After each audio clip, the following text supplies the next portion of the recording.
जन्म और इस जन्म में जो हमने अपराध किए हैं उनके लिए क्षमा और प्रायश्चित कैसे करें? हाँ, उसकी चिंता मत करो। पूर्व को तो भूलो। अब देखो, पूर्व को भूलो, वर्तमान को संभालो। वर्तमान को, पूर्व की याद में, पूर्व की जलन में वर्तमान को नष्ट करना ये बुद्धिमत्ता नहीं। ये सेकंड जो हमारा गलत गया वो तो गया ही है। अब जो सेकंड चल रहा है इसको अगर हम संभाल लेते हैं तो वो भी समझ जाएगा, वो आगे भी समझ जाएगा। हमें ना भविष्य की चिंता करनी और ना भूत की चिंता करनी। ये हम तुम्हें बहुत सुलझी हुई बात कर रहे हैं। हमें वर्तमान के सिर्फ सेकंड को संभालना है। हम मिनट की भी बात नहीं कर रहे हैं। हम मिनट की भी बात नहीं कर, क्योंकि उसमें 60 सेकंड होते हैं। हम 1 सेकंड की बात कर रहे हैं। अगर 1 सेकंड वर्तमान का तुम सही व्यतीत करोगे तो हर सेकंड सही व्यतीत होता चला जाएगा।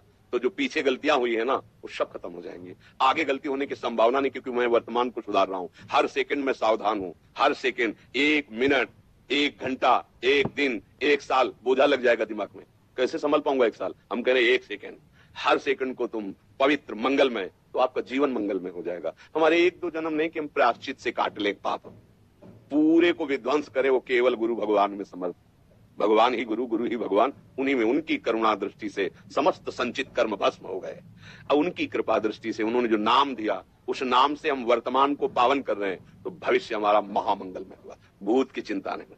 भूत की तुम चिंता मत करो। अहम त्वाम सर्वपापेभ्यो मोक्षयिष्यामि मा शुचा। जगत गुरु भगवान श्री कृष्ण कह रहे कि सर्वधर्मान परित्यज्य माम एकम शरणम ब्रज अहम त्वाम सर्वपापेभ्यो। मैं कहता हूं चिंता मत कर तू, मैं तेरे सारे पाप नष्ट कर दूंगा।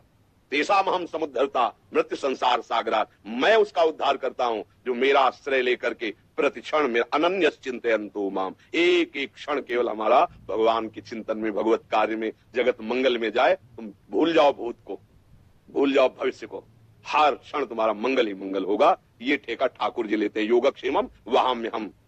अप्राप्त की प्राप्ति कराना योग, और प्राप्ति की रक्षा कराना क्षेम। दोनों की चिंता में तो फंसे रहते हैं। ये चिंता दो गुरुदेव को, ठाकुर जी को, और तुम करो चिंतन, और देखो महामंगल होता है। बिल्कुल चिंता करने की जरूरत नहीं, शरणागति की जरूरत है, बात समझने की जरूरत है। देखो, ये समझ में आवे चाहे ना आवे, हम आपको बता रहे हैं पाप और पुण्य की ये असत है।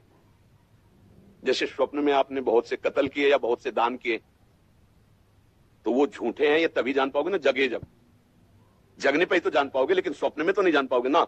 अभी हम मोह निशा सब सोवनिहारा और देखे स्वप्न अनेक प्रकार। अनेक प्रकार, कभी अशुभ कभी शुभ, यही हो रहा है। तो हम क्या है? अभी सोए हुए पुरुष है। किसमें सोए हैं? अज्ञान में। मोह निशा, मोह माने अज्ञान। अज्ञान में मुझे दिखाई दे रहा मैं बहुत बड़ा दाता हूं, अज्ञान में दिखाई दिया मेरे बहुत पाप हो गया है। और जब जगे तो जैसे स्वप्न का पुण्य और पाप का कोई अस्तित्व नहीं रहता, ऐसे ज्ञान प्रकाशित जब हृदय में हुआ तो अब जो अज्ञान वसात तुमसे, उनका कोई महत्व नहीं, वो सब भस्म हो जाते हैं। पर जगने पर, स्वप्न में अगर चाकू मारी जा रही है तो मारी जा रही, फिर वो ऐसे ही कष्ट होगा? नहीं होता। जो सपने सिर काटे कोई, बिनु जागे दुख दूर न होई। अब जैसे कोई बाढ़ में पीड़ित है, स्वप्न में देखा कि फंस गए और बूढ़ रहे, तो फिर बूढ़ ही रहा है, पूरा कष्ट अनुभव हो रहा है। अब उसके लिए कोई उपाय नहीं है कि तुम नौका लगा दो, जल जहाज लगा दो, तैराक कुदवा दो, कोई उपाय नहीं। एक उपाय, उसे जगा दो। अरे जगा तो एक बूंद पानी ले सैया में पड़ा है, और देख क्या रहा था? स्वप्न में महान जल राशि में डूब रहा है। तो उमा कहूं मैं, अनुभव अपना, सत हरि भजल जगत सब सब। तो हमें लोग ये चिंता नहीं करनी कि हमसे बहुत पाप हो गए, अब क्या होगा। जगो, जग जाओ। उनकी सत्ता ही नहीं है। ना सतो विद्यते भावो ना भावो विद्य। जब सत्य में स्थित हो गए तो आपके ऊपर कोई कानून नहीं लागू होता। आपके ऊपर न कभी लागू हुआ न कभी लागू होगा। आप निर्विघ्न, निर्विकार, आप बंधन रहित त्रिगुणातीत स्वरूप है। अब खत्म हो गया खेल। जब तक ये जानोगे नहीं, जब तक ये मानोगे नहीं, जगोगे नहीं, तब तक भोगना पड़ेगा वो जो कष्ट मिल रहा है। ये स्वप्न ही में जन्म मरण हो रहा है, स्वप्न ही में दुख सुख हो रहा है, स्वप्न ही में द्वंद्व हो रहा था मोह अज्ञान के कारण। और जहां अज्ञान नष्ट हुआ, बोले जीवन मुक्त महापुरुष, बोले मोक्ष पदवी को प्राप्त महा, ये मोक्षाधिपति हो गया। क्यों? क्योंकि अब ज्ञान, और ये ज्ञान मिला कहां से? गुरुदेव से।